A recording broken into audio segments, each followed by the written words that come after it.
capítulo 7 de nuestro libro lleva por título Sobre las raíces del arrepentimiento. Todo este capítulo está basado en la idea que se escribe en el Catecismo Menor de Westminster en la pregunta 87, donde pregunta ¿qué es el arrepentimiento para vida? Y una de las respuestas, o la respuesta final, es una verdadera percepción del pecado y también la aprehensión de la misericordia de Dios en Cristo. El verdadero arrepentimiento tiene como esencia estas dos cosas que siempre deben ir de la mano. Antes de poder meternos y analizar cada una de estas raíces, yo quisiera que tú pienses conmigo en la ilustración. El arrepentimiento es como un árbol que da fruto. La semilla es la palabra predicada.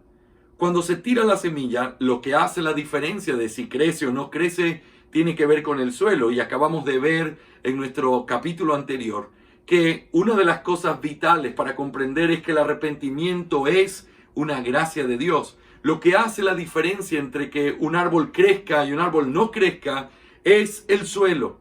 Lo que hace la diferencia entre una persona que cree y una que no cree es ese suelo que es la gracia de Dios transformando el corazón.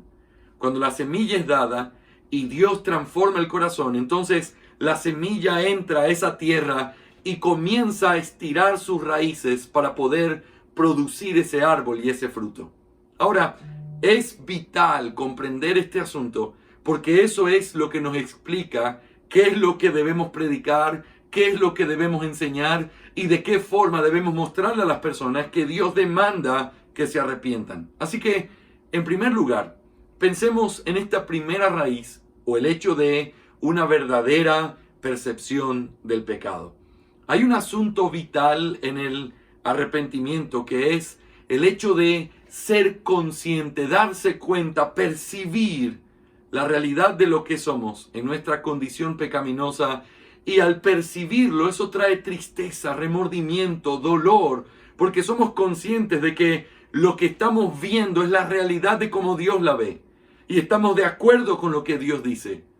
Hay un cambio en nuestra mente que nos lleva a reconocer nuestra condición.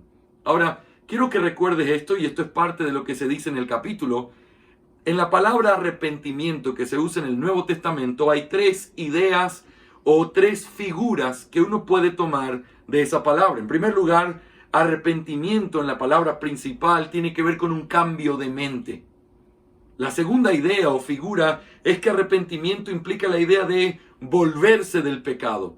Pero es la tercera idea la que nosotros estamos haciendo énfasis en este capítulo, y eso es un remordimiento o tristeza por el pecado.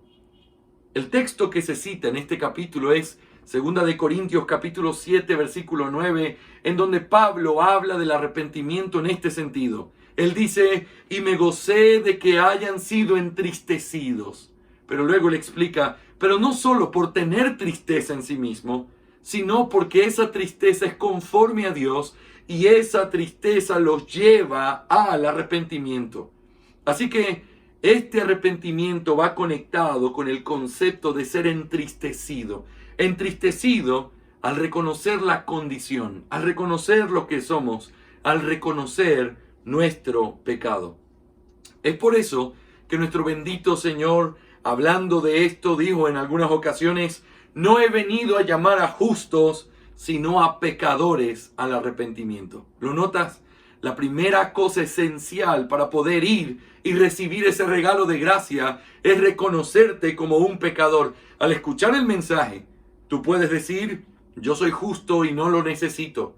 Pero si tú reconoces que eres pecador, entonces está abierta la opción de poder ir y recibir la vida que Él ofrece. También en ese mismo texto, en Lucas 5:31, dice, porque no son los sanos los que tienen necesidad de un médico, sino los que están enfermos. Por supuesto, no existe ninguna persona sana, pero hay personas que piensan que no están enfermas. Hay personas que no tienen esa percepción de su pecado. Y si hay algún tipo de percepción, es justificado por decir, la verdad es que todos nos equivocamos, la verdad es que no hay gente perfecta, la verdad es que sí, yo lo hice, pero hubo alguien más que hizo algo peor. Sí, yo soy culpable, pero también la otra persona. Todo ese concepto de remordimiento o tristeza no es la tristeza que está incluida en esta percepción. La verdadera percepción del pecado te lleva a reconocer de tu condición delante de Dios, lo cual hace que no podamos excusarnos. No puedes pararte delante de Dios y decir, sí, pero. Tampoco te lleva a justificarte. Sí, lo que pasa es que tampoco lleva a que nosotros podamos echarle la culpa a alguien más, sino que es una aceptación verdadera. Yo soy culpable. Y al aceptarlo, eso trae una tristeza que es conforme a Dios. Nadie puede decir que está arrepentido. No podemos esperar que al predicar el Evangelio alguien nos diga, sí, yo me arrepiento, si no hay un dolor al ser consciente de su propia condición, separado de Dios y culpable por causa de su pecado. Así que esta es la primera raíz, una verdadera percepción del pecado. Pero este capítulo también trata de una segunda raíz, que no es solamente con respecto al pecado, sino una aprehensión de la misericordia de Dios en Cristo. Esto implica que aquel que está arrepentido no solamente es consciente de su condición, no solamente se entristece por eso, sino que tiene una aprehensión, es decir, percibe, capta, comprende la misericordia que hay en Dios por medio de Cristo Jesús. El arrepentimiento verdadero hace que una persona entienda lo que Dios ofrece y se aferre con toda su alma a ese ofrecimiento. De aquí surge una pregunta bien importante en el evangelismo. Estoy seguro que te has enfrentado a esa misma pregunta, así como yo. Ahora, si realmente las personas deben volverse a Dios, ¿cuál es la parte o cómo está involucrado el hecho de que haya temor hacia el infierno o temor por la condenación? Bueno, realmente el Nuevo Testamento nos enseña que hay arrepentimiento tratando de abrazarse del beneficio que hay detrás de ese arrepentimiento. Por ejemplo, Juan el Bautista dice, ¿quién nos enseñó a huir de la ira venidera? Ellos se arrepentían porque querían huir de la ira venidera. O cuando el Señor dice que iba predicando para perdón de pecados, Él hablaba de arrepentimiento. O lo mismo cuando nosotros encontramos estas palabras célebres y fuertes, si no os arrepentís, pereceréis de igual manera. Estas palabras de Lucas 13 nos recuerdan que el arrepentimiento va conectado con el hecho de que una persona quiera el beneficio que está detrás de arrepentirse. Así que no es incorrecto, no está mal hablar del infierno, hablar de lo terrible que es el infierno, porque al hablar del infierno, las personas pueden ser conscientes de lo que son, de lo que merecen y de la grandeza de la gracia que Dios nos ofrece en Cristo. Jesucristo mismo habló del infierno y mostró los temores del infierno y llamó a los hombres a que se arrepientan. Así que las raíces del arrepentimiento tienen que ver con una percepción del pecado y tienen que ver con una aprehensión de la misericordia de Dios en Cristo. Permíteme, antes de concluir este video, poder hacer contigo una reflexión importante sobre cada una de estas partes. En primer lugar, reflexionemos sobre esta verdadera percepción del pecado. ¿Sabes? Yo te quisiera hacer una pregunta que quisiera que pudieras pensar en ella.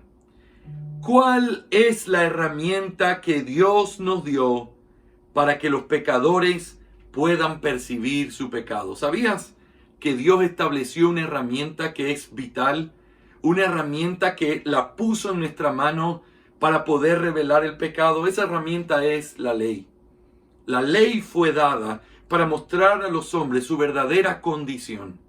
La ley fue dada para que los pecadores soberbios, al pararse delante de ese estándar, pudieran caer quebrantados, reconociendo su culpa, reconociendo que no son capaces de cumplirla. Cuando las personas ignoran la ley, pueden llegar neciamente a engañarse a sí mismos pensando que ellos son capaces de cumplirla.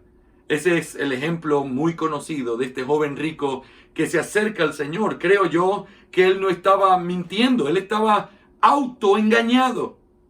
Guarda la ley. ¿Qué ley? Ya sabes, no matarás, no hurtarás, honra a tu padre y a tu madre. Maestro, todo eso lo he cumplido desde mi juventud. Él estaba convencido de su propia justicia. El problema no era que él estuviera mintiéndole a Jesús, él estaba mintiéndose a sí mismo. El Señor lo que hace es lo que se nos manda, y mi reflexión en este video. Lo que el Señor hace es abrir la ley delante de él. Cuando él le dice, una cosa te hace falta, vende todo lo que tienes y dáselo a los pobres. Él no está dando un nuevo mandamiento. Él no está imponiendo que está mal el hecho de tener dinero. Lo que él está haciendo es, dicho en mis propias palabras, tú cumples la ley. Ok, vamos a hacer el análisis de ese cumplimiento. Primer mandamiento, no tendrás dioses ajenos delante de mí. Debido a que tú cumples este mandamiento, tú no tienes ningún otro Dios, así que no hay ningún problema con el dinero no es tu Dios. Así que vende lo que tienes y sigue al Señor. Pero cuando él abre el primer mandamiento y muestra la primera aplicación de ese mandamiento, el joven rico no puede pararse firme delante de esa evaluación. Se va triste porque tenía muchas posesiones, y podemos agregar ahí, porque amaba más su dinero. El punto no es tratar de mostrar cosas o argumentos humanos para mostrar que la gente es pecadora. Es utilizar la herramienta que Dios nos dio. Usa la ley, muestra con la ley la condición del hombre. La ley se encarga de poner al hombre delante de un Dios tan santo y mostrar la condición de un hombre tan culpable. Por eso quiero recomendarte de manera práctica, estudia la ley en cómo los puritanos la estudiaron, por ejemplo. Te recomiendo que leas la exposición que hace Calvino de los 10 mandamientos en su institución de la religión cristiana, y cómo él te presenta la forma de estudiar los mandamientos y cómo se aplica a la vida nuestra. Cuando uno entiende correctamente los mandamientos, nadie puede sentir que hace las cosas bien, porque somos culpables, y somos culpables en gran manera.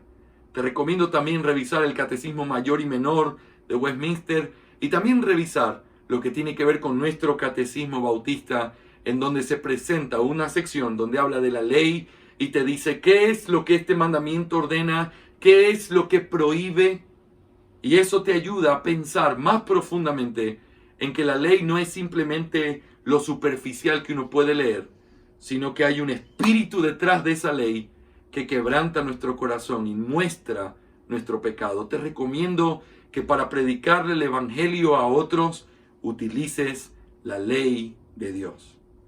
En segundo lugar y último, quisiera animarte también a que en tu forma de predicar el evangelio no te olvides de hablar con claridad, después de mostrar la ley, de la gracia que se nos da a través de Cristo Jesús. La gracia que se nos da tiene que ver también con mostrar de qué cosas Dios te libra, como el infierno. Hay esta célebre predicación de Jonathan Edwards de los pecadores en las manos de un Dios airado, y lo que habla esa predicación, si nunca la has leído, te recomiendo que lo hagas. Lo que hace es mostrar los terrores del infierno a aquellos que estaban escuchando. Cuando te levantas de tu cama, la boca del infierno se abre debajo de tus pies. Y mientras vas por tu camino, el infierno está listo para tragarte. Cuando uno es consciente de su pecado y es consciente de lo que merece, entonces necesita escuchar la gracia que hay de parte de Dios en Cristo Jesús. ¿Sabes qué necesario es entender el Evangelio, la doctrina bíblica, la ley de Dios, la doctrina del infierno y la gracia que tenemos en Cristo para poder predicar el Evangelio de una manera apropiada?